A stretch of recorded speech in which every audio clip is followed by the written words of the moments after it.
Një kënaqësi që jemi mbledhur këtu së bashku. Takimi i sotëm është një takim pune ku ne mblidhemi, jemi përzgjedhur disa persona si bashkëpunëtorët më të afërt të klerikëve për të ndjekur disa udhëzime dhe për të organizuar së bashku. Qëllimi ynë është që si bashkëpunëtorë që ne jemi në Zotin, vëllezër e motra në Krishtin, por jemi përzgjedhur si bashkëpunëtorë për të ndihmuar priftin në sa ne do dëgjojmë në vazhdim. Sa do dëgjojmë në vazhdim janë shumë interesante që synojnë organizimin e noris apo famullis, se si ta bëjmë më dinamike, se si të punojmë me njëri tjetrin dhe si ta mbledhim komunitetin që kemi për qark. Përzgjedhja u bë që duke qenë disa persona, të kemi mundësinë të punojmë dhe të flasim dhe të njihemi me njëri tjetrin, të marrim disa udhëzime gojarisht apo me shkrim, dhe pas pak ditësh ose 1-2 ditësh do t'ju dërgojmë edhe materialet të shtypura se çfarë do të thuhet këtu. Në mënyrë që t'i rikujtojmë edhe të fillojnë organizimet e mëtejshme. Edhe duhet të afrohemi me njëri tjetrin, me një dashuri, por edhe me një respekt, por edhe me një bashkëpunim më të fortë se ç'është deri tani. Mitropolia jonë është e madhe dhe ka mjaft hapësira dhe me kalimin e kohës janë krijuar hapësira edhe më të mëdha, domethënë për të organizuar edhe më mirë. Prandaj ne mblidhemi për të punuar në këtë drejtim. E mbyll me kaq, thjesht një falënderim të gjithë ju që erdhët nga anët të ndryshme të mitropolisë tonë për të dëgjuar dhe për të bashkëpunuar në vazhdim. Nuk janë vetëm thjesht disa mendime, por janë dhe mënyra se si ne do duhet të punojmë me njëri tjetrin në drejtimin e çdo kleriku që është tu prezent. Apo dhe në vazhdim të mitropolisë të epitrove arhieretik, apo edhe të mitropolitit për të vazhduar dhe për të punuar më fuqishëm. Falenderojmë profesor Natanin për afërsisht 20 vjetësh, mbi 20 vjet ndodhet në Shqipëri. Ai është amerikan, ka punuar dhe është përpjekur shumë për të organizuar zyren e fëmijëve, apo dhe së fundi për të rigjallëruar jetën baritore apo dhe jetën e noris në kryepiskopat dhe gradualisht dhe më gjerë. Përpara një viti ne kishim një trajnim me disa klerik drejtues të mitropolisë tonë dhe menduam që në vazhdim këtë ta zgjerojmë edhe më tepër, jo vetëm mes klerikëve, por edhe përmes familjarëve apo dhe bashkëpunëtorëve të tjerë. Atë Natani gjithashtu është një organizues i mirë i familjeve të krishterë paktën në Tiranë, në kryepiskopat, duke mbledhur, duke krijuar dhe kampe të përvitshme familjare që rigjallëruan akoma dhe më mirë dhe më fuqishëm familje që vinë, që janë të rregullta në katedrale apo dhe në kisha të tjera të kryeqytetit dhe duke u zgjeruar edhe në qytete të tjera po të kryepiskopatës. Pikërisht me këtë mendim, me këtë përpjekje, me këtë bagazh dhe me këtë fuqi që ai kishte, menduam dhe neve që ta sillim edhe këtu në mitropolinë tonë. Por mund të themi deri diku u mërzitëm pak se ai u thërrit për një detyrë tjetër në Amerikë dhe tashmë ai vjen nga Amerika, sepse duhet vazhdoj atje ca punë në një mision tjetër. Ai u bë drejtori i qendrës misionare të Kishës Ortodokse në Amerikë, të etnive të ndryshme, që organizojnë misionarët dhe dërgojnë misionarë në vende të ndryshme, aty ku ka nevojë që Kisha Ortodokse në botë, në vende të ndryshme, kontinente të ndryshme, dërgon. Pra, Fatkeqësisht tani ai ndodhet larg nesh, por fatmirësisht ai dashurin e ka për ne dhe ne për atë, dhe nuk, së më thënë, nuk na ka lënë edhe nuk do të na lër.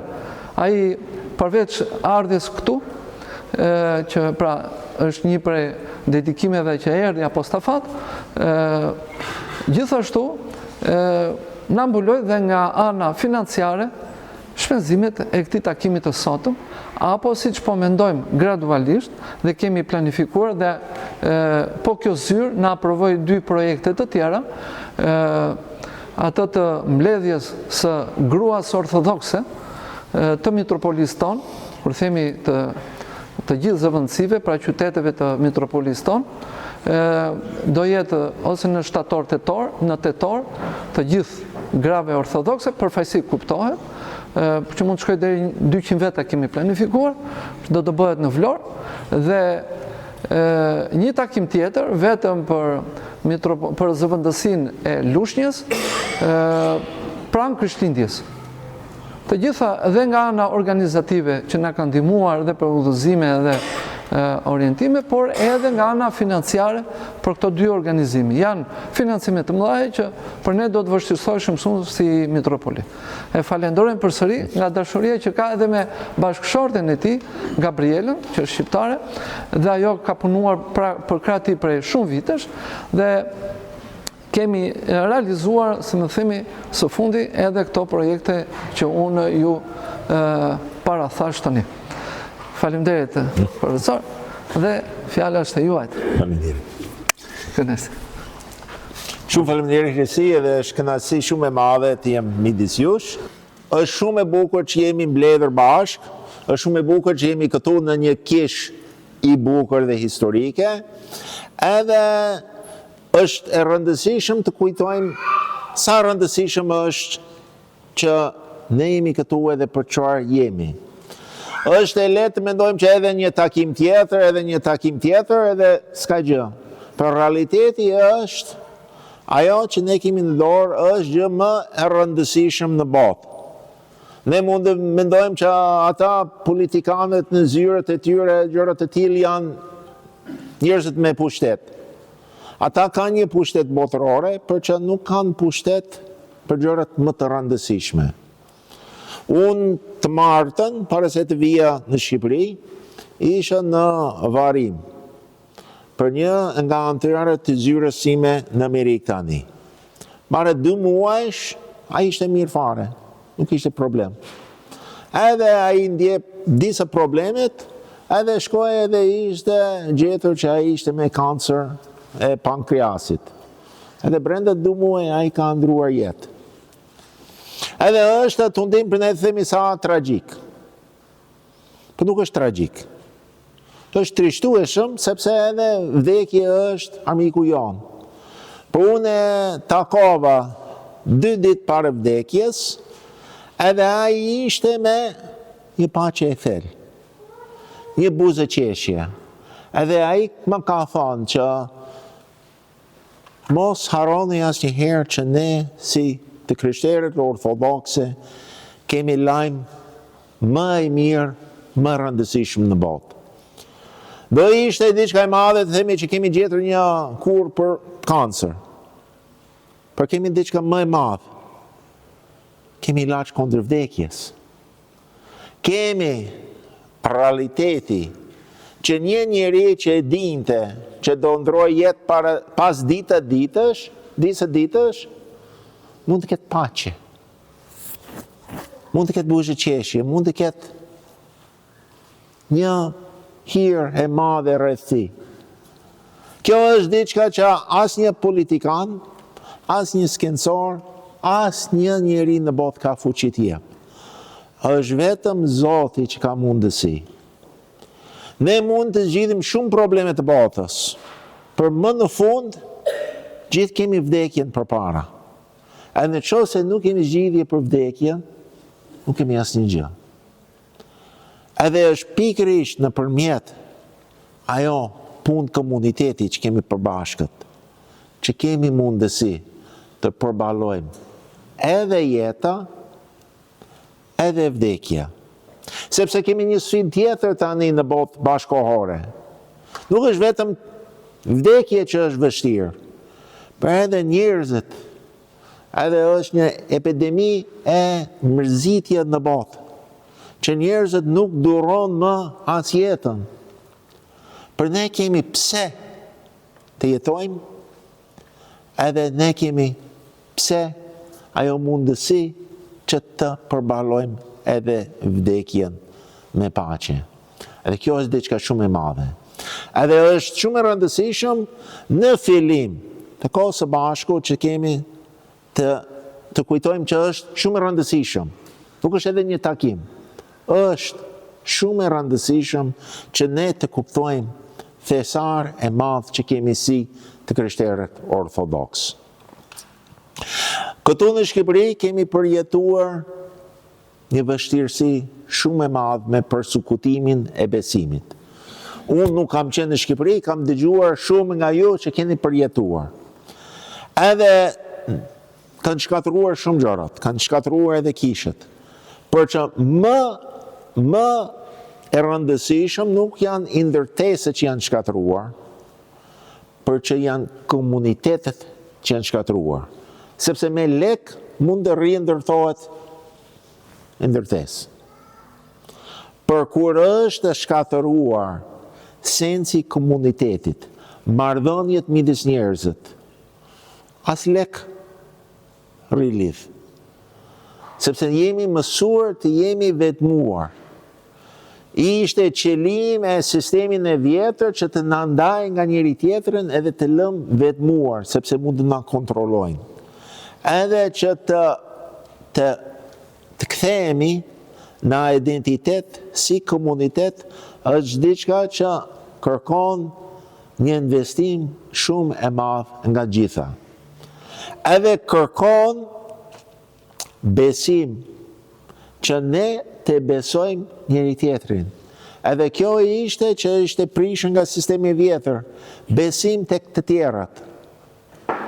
Ne duhet të mësojmë që të jetojmë si komunitet. Do përpiqemi në kohën e shkurtër që kemi sot të bëjmë 3 gjërat. Së pari, të shikojmë rëndësinë e enorisë. Pse është enori rëndësishëm?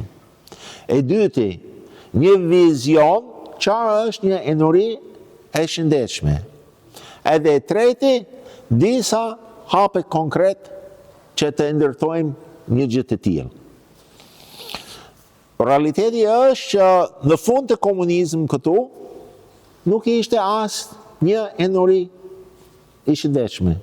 Gjithë komunitetet ishin shkatruar. Ishin disa njerëz që kishin mbajtur besim e fortë, edhe që ishin dëshmitar të fortë për Zotin. Për si komunitetet, edhe prandaj ka qenë nevoja që të riendërtojmë nga asnjë gjë. Të riendërtojmë komunitetet. Është e rëndësishëm të kuptojmë që jeta e krishterë nuk është sport individual. Është vepër në skuadër. Që Perëndia asnjëherë ka menduar që ne të jetojmë të krishterë vetëm. Është thënie që kemi dëgjuar edhe shpesh që një krishter, asnjë krishter, që është e pamundur të jemi të krishterë në një i vetmuar, vetëm me Zotin. Që jemi krijuar që të jemi në komunitet.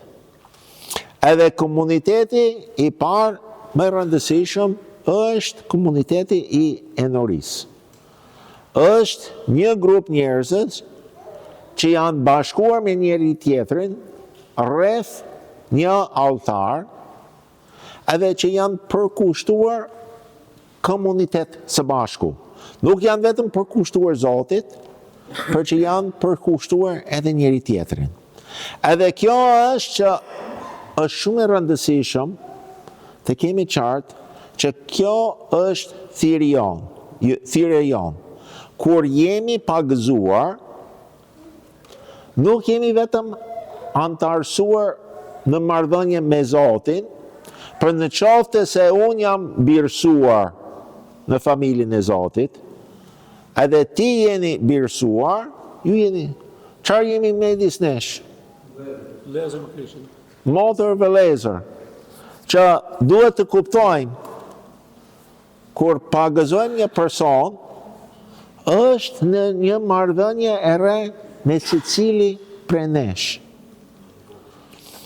Edhe në qoftë se ne do jetojmë jetë të krishterë, duhet të shikojmë jo vetëm marrëdhënien me Zotin, për marrëdhënien me njëri tjetrin. So, kjo është e para që të kuptojmë.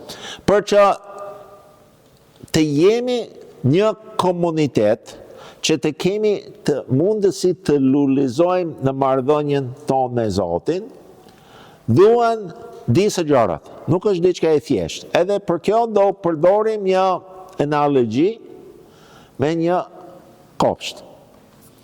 Tani e dim që Zoti na ka thirrur të jemi frutdhënës, të jemi të frutshëm, që të mbajmë frut në jetën tonë të krishterë. Tani, po thosë gjithë ne kemi pas një eksperiencë tjetër me procesin e për të rritur frutët. Edhe mund të kemi edhe me rushët, mund të kemi edhe gjëra të tjerë, për që si shambull të përdorim një pemë dhomatesh. Tani, në shose pemë dhomatesh do jetë frutdhënëse, çfarë duhet? Ha? Një tokë e shëndetshme. Ok, so duhet toka pjellore, për në qose ka tokë shumë të mirë. Për nuk ka asnjë pikuj, si do jetë? E tharë, do lullëzohet? Jo. Për në qose ka tokë të mirë, uj me bokë, për nuk ka dritë. Do lullëzohet? Jo. Për në qose ka tokë dhe uj dhe dritë, për nuk ka ajër. Jo.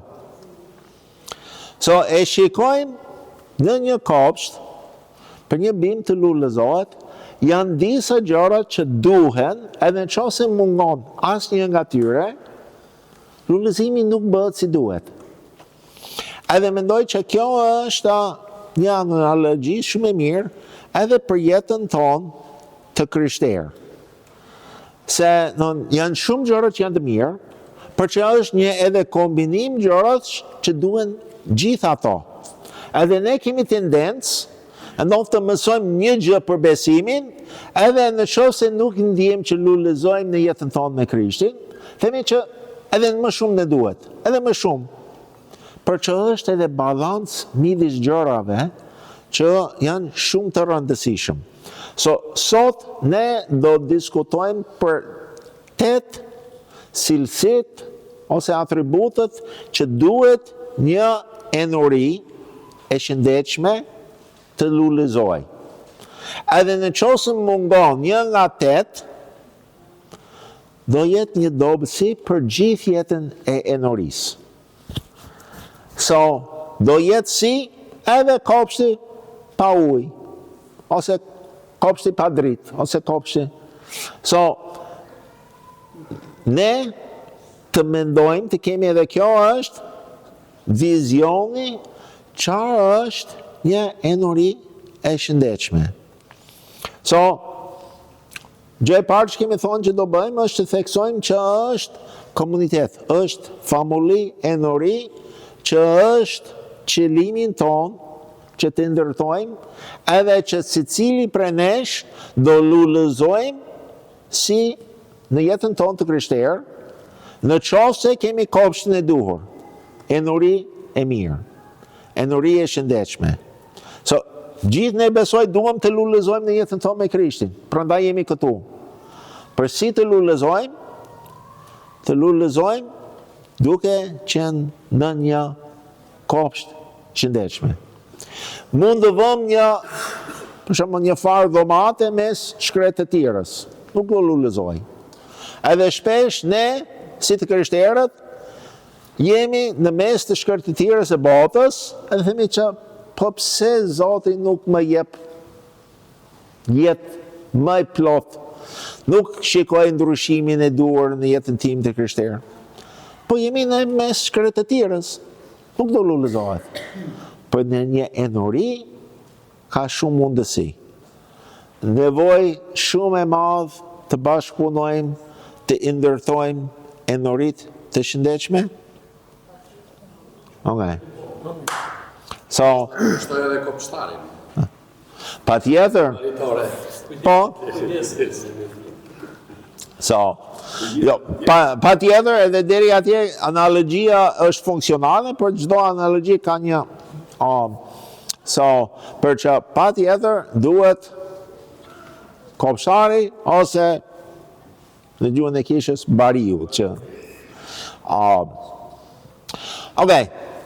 So jemi dakord që është shumë e rëndësishëm të kemi enorit të shëndetshme. Edhe që pagëzimin ton është antarësim në një enori. Shpesh ne mendojmë që kur pagëzohemi antarësojmë në kish e përgjithshme.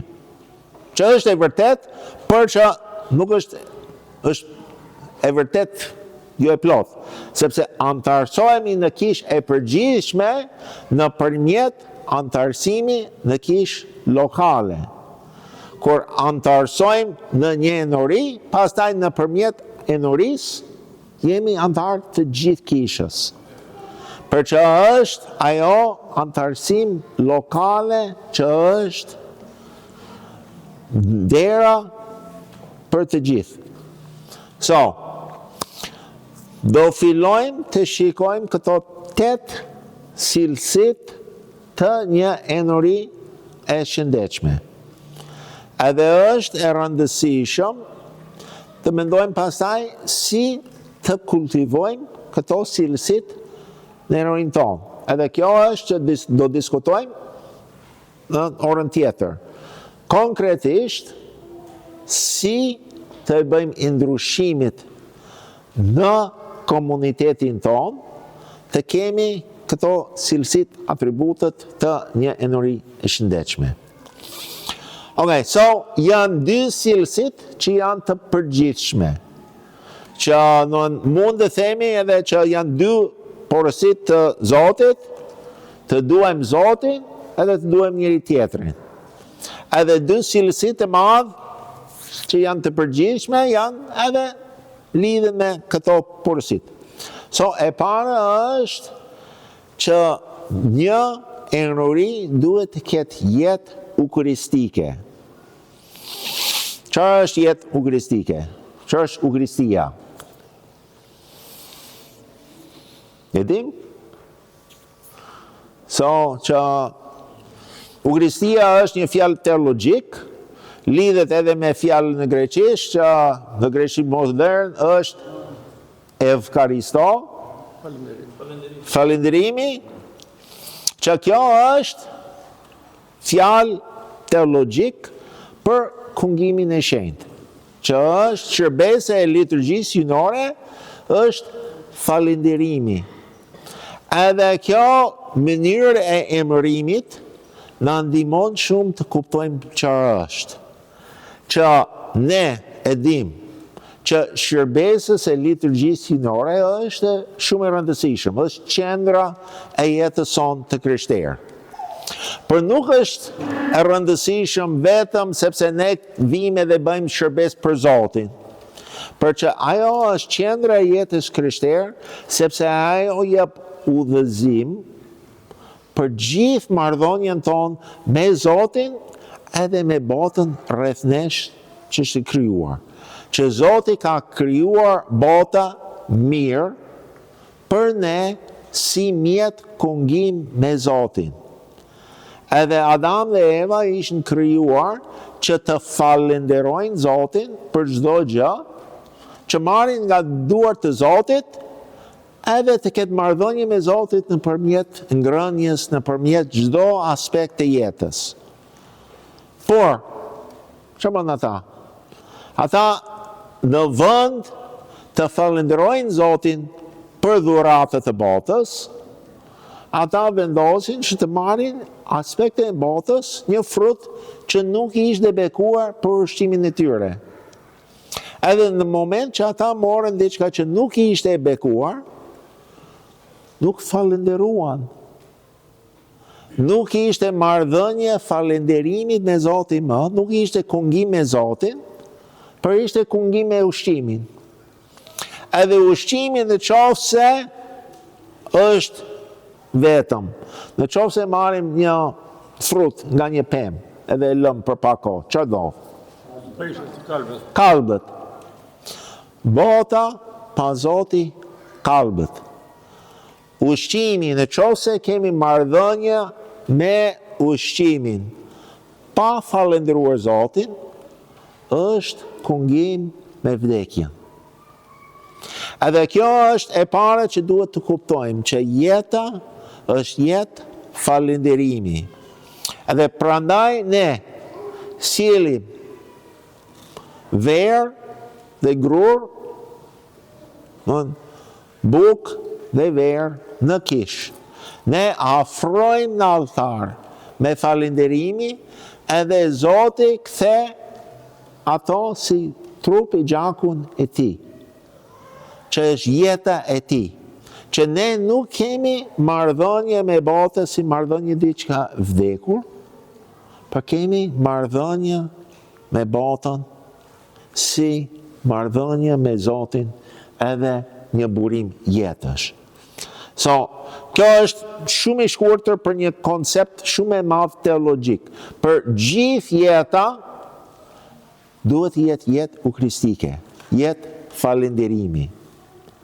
Edhe kjo është mënyra që gjithçka në jetë është marrëdhënie me Zotin. Edhe duhet kemi shumë kujdes, sepse shpesh kemi idenë që kemi gjërat të shenjtë e gjërat jo të shenjtë. Edhe nevoja e jetës është të kemi më shumë gjëra të shenjtë. Për qëllimi e jetës krishtere nuk është të kemi gjëra të shenjtë, por është të shenjtërojmë gjithë botën. Prandaj edhe kemi bekimin e ujve, kemi bekimin e gjërat të tjera gjatë vitit, që e bekojmë gjithë botën, që bota të bëhet mjet marrëdhënie me Zotin. Si të kultivojmë në emrin ton jetë ukristik. Dua të dëgjoj nga ju një gjë konkret që mund të bëni këtë javë, ose javën tjetër, në emrin tuaj, që të jetë një përjetim më të thellë e jetës ukristike për njerëzit. Do të ju jep një shembull, mund të thoni edhe pastaj shembull të tjerë, për që një shembull që nuk e di si është në emrin tuaj, nuk them, për që unë kam vëndre në shumë nga emrit ton, që ne vim në liturgji hyjnore dikur afër fundit. Si është e mundur që të vërtet të përjetojmë ajo jetë ukristike me Zotin, të falenderojmë jetën Zotin për çdo një gjë në botë, kur nuk jemi prezent, kur ne afrojmë jetën tonë mbi alltarin, edhe që të marrim pjesë në gjithë liturgjinë. Një idea, mund të jenë shumë ide të tjera, por nuk kufizohemi vetëm në jetë në liturgji hyjnore, për gjithë liturgjinë e jetës. Sipas ata që ka thënë kryepiskopi Anastas, liturgji pas liturgjisë. Kjo është një nga gjërat kryesore që kemi, që duhet të kultivojmë jetë ukristike. Shumë shpesh ne mendojmë që jetë krishtere është jetë kryesisht etike, që janë ca rregull që duhet mbajmë rregullat e pastaj jemi në rregullin e Zotit. Janë udhëzimet e Zotit për jetën tonë, por ata udhëzimet janë udhëzimet të kemi jetë ukristike. Nuk janë rregullt që të kemi rregullt të kënaq Zotit, por janë udhëzimet më pundësit e jetës ukristike. Atëherë, So, atributin e parë që duhet, ajo dhe, që duhet të kopshte, është jetë ukristike. I dyti që është e përgjithshëm e madhë është jetë komunitare. Që jemi lidhur me Zotin, për që jemi lidhur edhe me njëri tjetrin. Edhe janë tre fjalë që do përdorim të kuptojmë çfarë është jetë komunitare. Që janë tre koncepte teologjik që vinë nga Shen Pavli. I pari, ne jemi një trup, që enoria lokale është trupi i Zotit. Edhe ne që të jetojmë jetë të vërtet në enori, duhet të shikojmë njëri tjetrin si antar të ndryshëm të një trup. Tani, në trupin tonë, gjithë pjesët janë lidhur me njëri tjetrin. Gjithë pjesët mbështeten tek njëri tjetrin. Në qoftë se një gjymtyr ndahet nga trupi, çfarë do ndodhë? Të vdes, nuk mund të mbijetoj. Për që edhe gjithë sistemet e trupit i ndihmojnë njëri tjetrin. Sistemin e gjakut shërben gjithë trupi.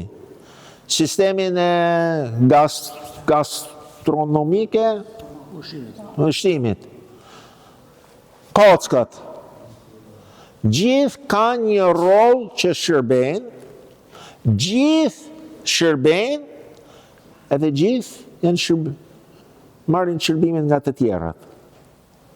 Edhe ne në trupin e Zotit, gjithë kemi një rol të veçantë që të shërbejmë njëri tjetrin,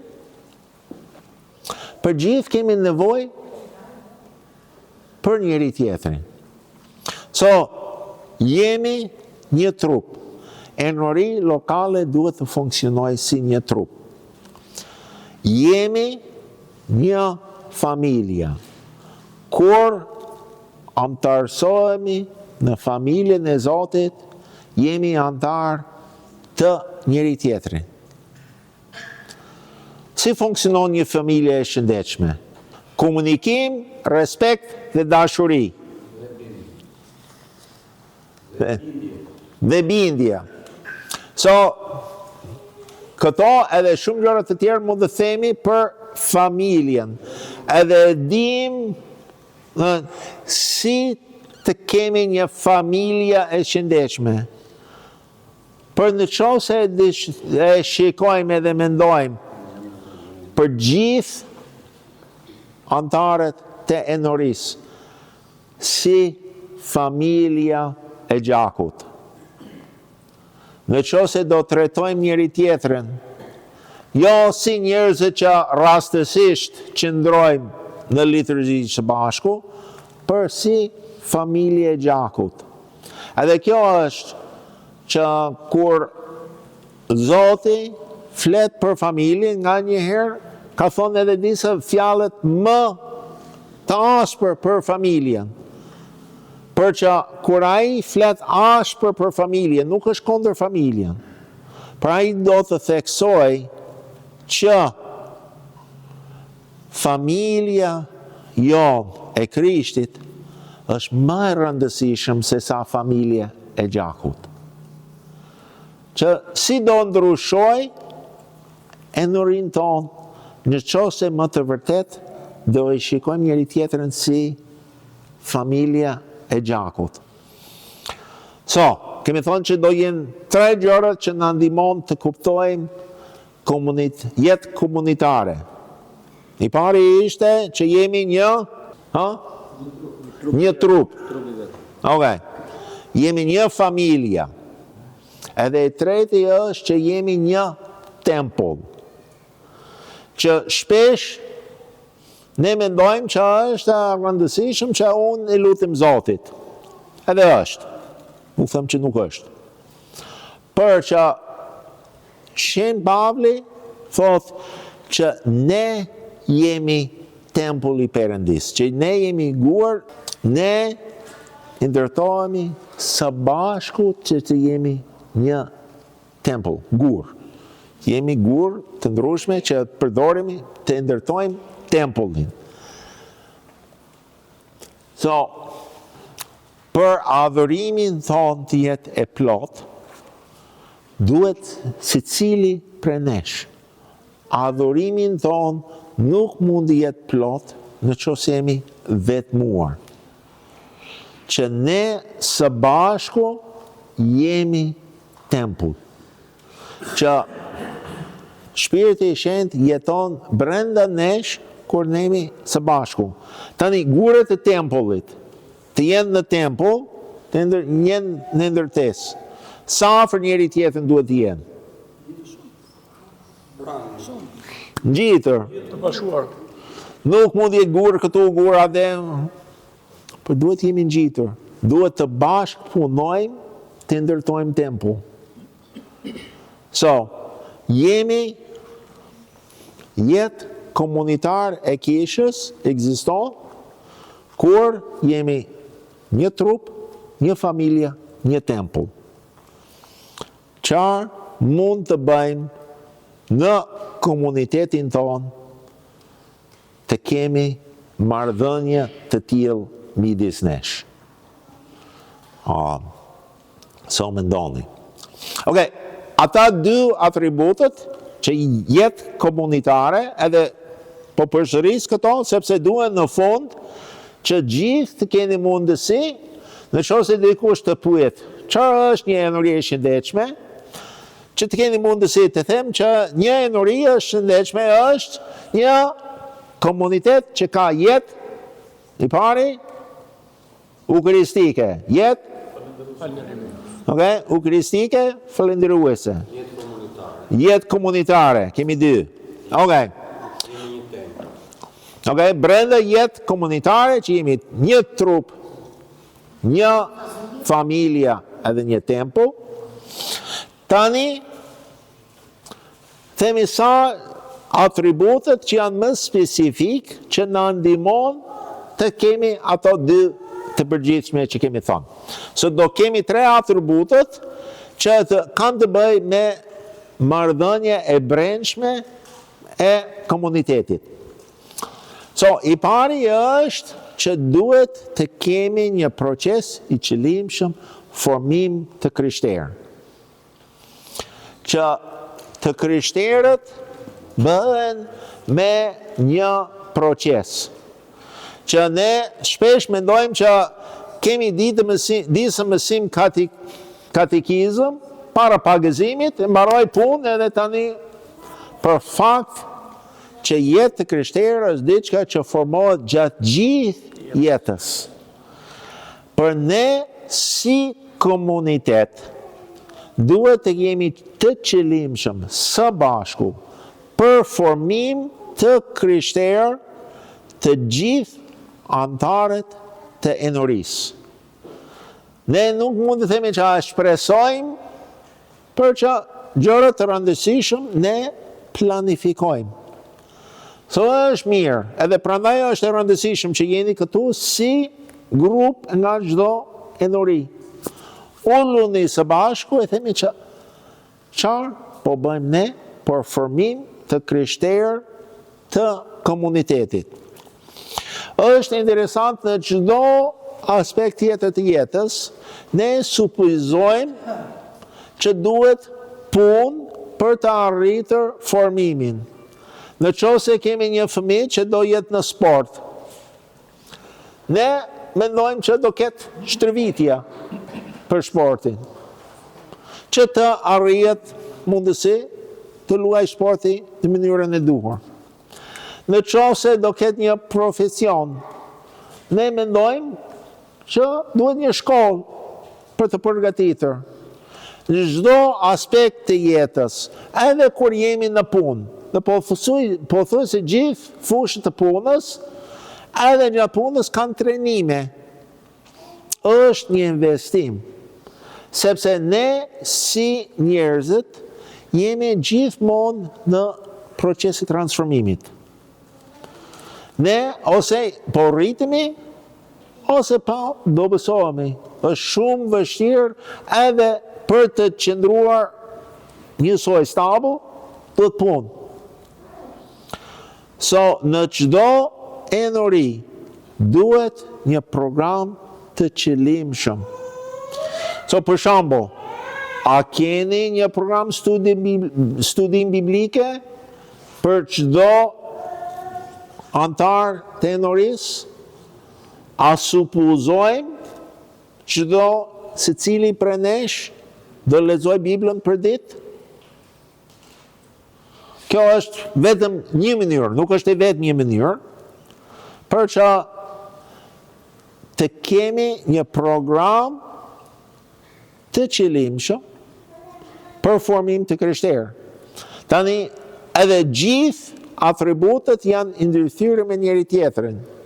Një aspekt të formimit të krishterë do jetë pjesëmarrja e përjavshëm në gjithë liturgjinë hynore, sepse ajo është proces transformimi. Është edhe shërbim për të tjerët, sepse duke shërbyer të tjerët, ne jemi transformuar vetë.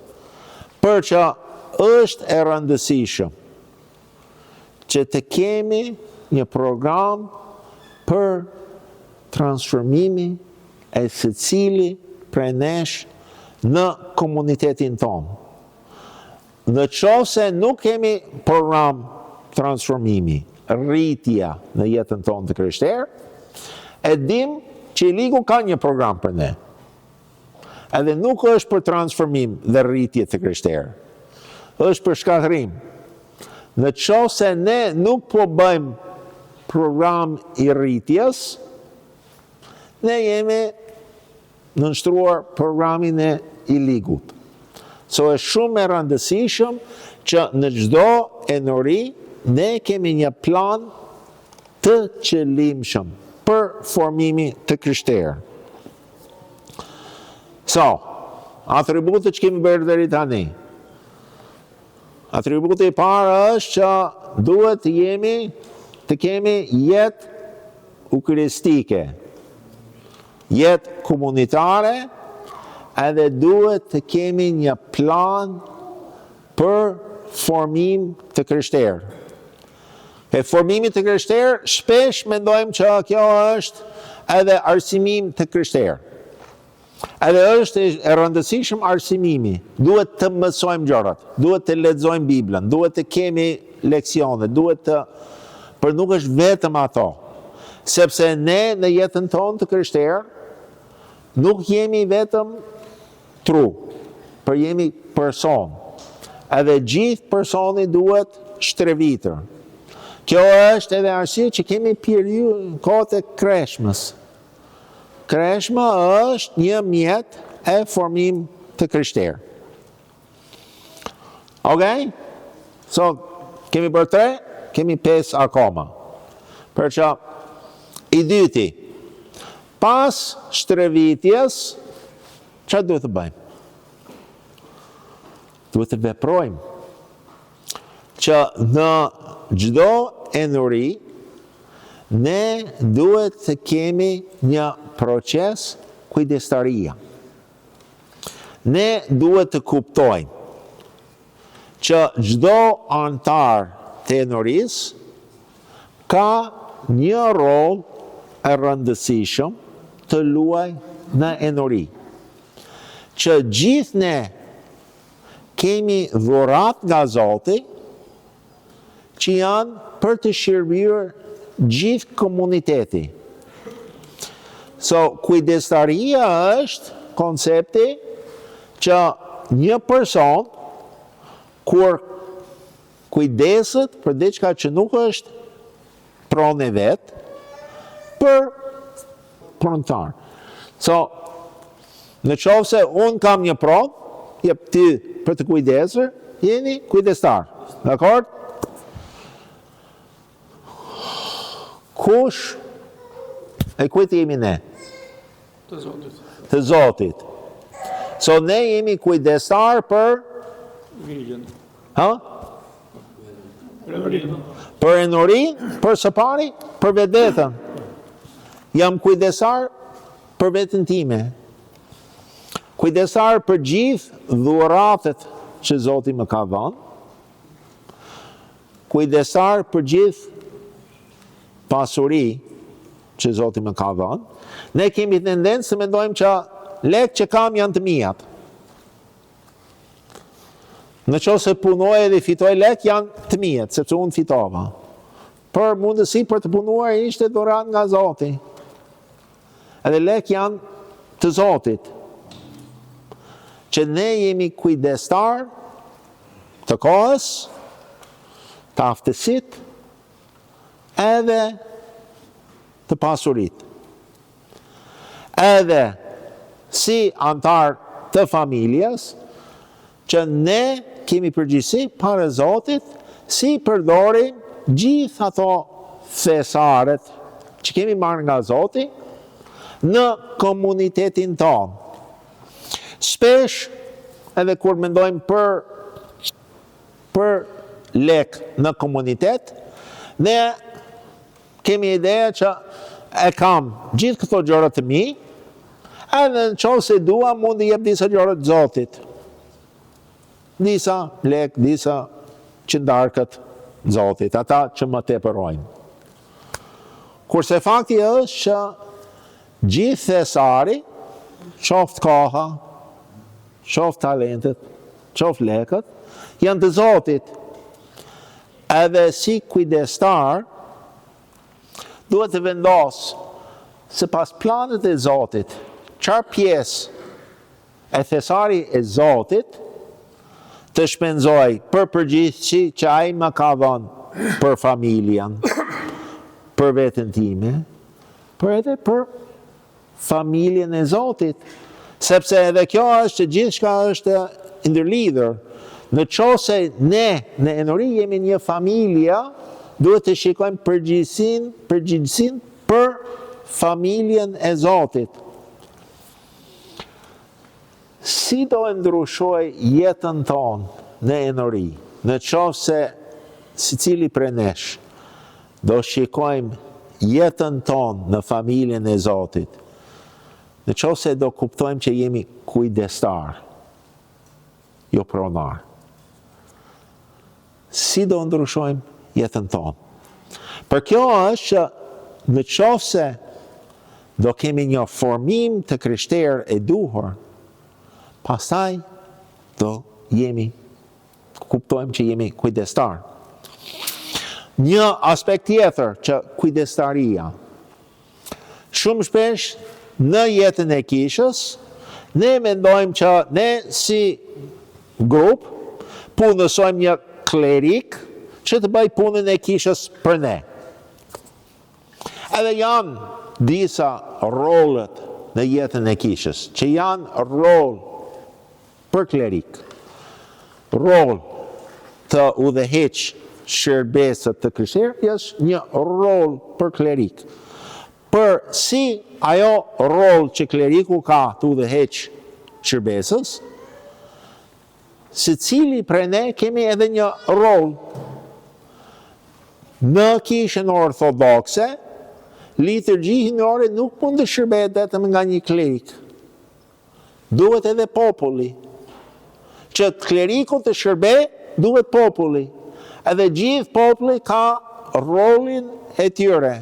Që pagëzimin tonë është pagëzimi që të jemi antar të komuniteti i lutjes. Tani, në qoftë se do vini në kishë, edhe kleriku nuk do bëj rolin e ti para. Ai do marrë një vërejtje. Pse nuk po bëni udhëheqje shërbesës? Për secili prej nesh, që jemi laik, kemi nevojë për një vërejtje në qoftë se nuk bëjmë rolin ton si antar të komuniteti në lutje. Se jemi kujdestar, Zoti na ka dhënë mundësia, ka dhënë përgjegjësi, edhe ne jemi kujdestar për mënyrë që ne bëjmë shërbimin. Edhe roli dhe sipas Shën Pavlit, që roli klerikut është të pajis shenjtorët për shërbimi. So, roli kleriki nuk është të bëj gjithë shka në kish, për është që të udhëheq gjithë populli e Perëndis për rol aktiv e tyre. Shumë shpesh ne e themi që për kishë mund të bëj shumë pak sepse është vetëm një klerik. Për është gjithë komuniteti, gjithë të jemi antar aktiv. Gjithë të ndihmojmë njëri tjetrin, gjithë të jemi aktiv në mësim, në mësim dhënje. Shpesh ne kemi një bekim shumë e madh në Shqipëri, që Kryebiskopi Anastas ka pas një sistem që ne kemi punësuar katekizë të bëjmë gjithë katekizëm me fëmijët. E dini që kjo është një veçanti e Shqipërisë? Asnjë vend tjetër në botë ka një gjë të tillë. Vendet të tjera në botë janë prindërit që janë përgatitur si mësues edhe jep mësim për fëmijët e tyre. Ne kemi pas nevojë shumë e madh në fillim pas komunizmit, sepse prindërit nuk ishin përgatitur, edhe kemi pas një sistem të tillë. Për tani në vazhdim do jetë nevoja si kujdestar të talentit që Perëndia ka dhënë, për secili të ketë rolin e tyre në mësimdhënie, në kujdesje për ndërtesën, në gjitha gjërat. Kleriku udhëheq për një komunitet të tërë që është aktiv. Kisha nuk është teatr që njëri punon e të tjerët shikojnë, është një skuadër të tërë edhe gjithë kanë rolet e tyre. Kemi pas 4 deri tani. Jemi komunitet ukristik, falendërues. Kemi jetë komunitare, brenda saj jemi një familje, një trup, një tempull. Kemi nevojë për formim të krishterë të qëllimshëm. Edhe si të krishterët të formuar, ne kemi kujdestaria për gjithë shka që Perëndia na ka dhënë. Çfarë është kujdestaria juaj në kishën tuaj? Çfarë është rol që Perëndia ju ka thirrur? Pa tjetër të kontribuaj financiarisht. Për çfarë tjetër? Në qoftë se gjithë antarët e komunitetit do shikojnë pasurinë e tyre si diçka në kujdestaria, do kemi nevojë, do kemi problemet financiare në kishë? Zbesoj. Sepse do mbulohet nga gjithë pasuria që Perëndia ka dhënë antarët të kishës. Okay. 5. Vendimarrja shëndetshëm. A kjo është shumë e rëndësishme edhe lidhet me 2 më përpara. Në kish kemi 2 tendencët për vendimarrja. E nga një herë mendojmë që ne jemi në një shoqëri modern, bashkohore, edhe prandaj kishë duhet të jetë një demokraci. Që gjithë kemi një votë edhe vendosim së bashku. Është një mendim tjetër që po jo kishë është një gjë e vjetër, e lashtë, sistemi edhe që prandaj duhet një autokraci, se ka qenë në perëndori edhe që një vendos edhe gjithë bindë. Realiteti është që ato të 2 nuk janë të krishterë. Nuk jemi demokraci, nuk jemi autokraci. Jemi një hierarki. Edhe që kjo ndryshon shumë nga 2 të tjerët. Edhe jemi një hierarki sepse ne jemi një trup. Edhe trupi është një njësi që gjithë antarët e trupit ka një rol të veçantë për gjithë kujdesin për gjithë të tjerët. Gjithë shërben edhe gjithë janë shërbyrë. So, në kish, kemi kleriket, kemi peshkopët, që udhëheq, për që ata nuk janë autokratë. Nuk udhëheqen me pushtet, udhëheqen me autoritet shërbyrës, si Krishti, që thotë që nuk erdha për të shërbe, për të shërbyer, të jep jetën. Edhe kjo është që udhëheqja në jetën e kishës është shërbim. Edhe kjo është e rëndësishëm për gjithë që kanë rol udhëheqës, pikërisht edhe klerikët, që keni rol për të shërbyer. Tani kjo nuk do të thotë që nuk keni autoritet. Keni autoritet edhe është e përshtatshëm të jetë edhe bindja. Për kjo bindje nuk është bindje nga pushteti, por është bindje nga marrëdhëniet në komunitet. Edhe në trup, që truri udhëheq, udhëzon gjithë trupi. Për që edhe truri është gjithmonë është në kujdestari për gjithë trupi.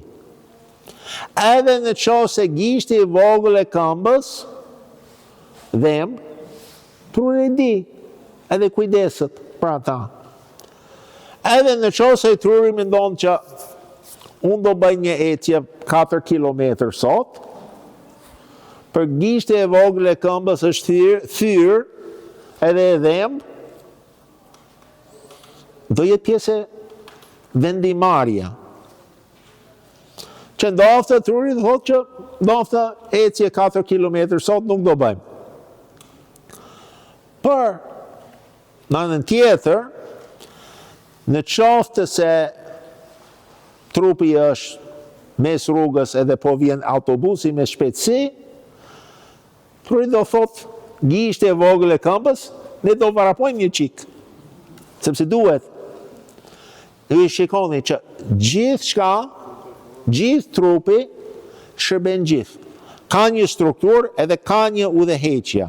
Po udhëheqja nuk është nga pushteti, por është nga autoriteti. Edhe kjo është e rëndësishëm për gjithë ne në trupin e Krishtit.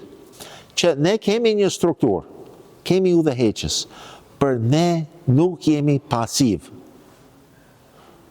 Ne nuk presim derisa na udhëzoj. Jo, ne kemi gjithë rol aktiv, edhe që ne kemi nevojë të jemi pjesëmarrjes në çdo gjë. Edhe prandaj udhëheqja, vendimarrja të krishterë është shumë e rëndësishëm. Sepse të kemi rolin ton e duhur në kujdestari, do të thotë që edhe pjesëmarrja në vendimarrja. Jo si demokraci që unë kam një votë edhe do për si antar aktiv në trup. Gjithmonë me bindje, për aktiv në çdo gjë që ndodh. Kemi pas 5 atributet, mund të themi shpejt e shpejt, jetë, ugri falënderuese, komunitare, formim të krishterë, kujdestaria, vendimarrja.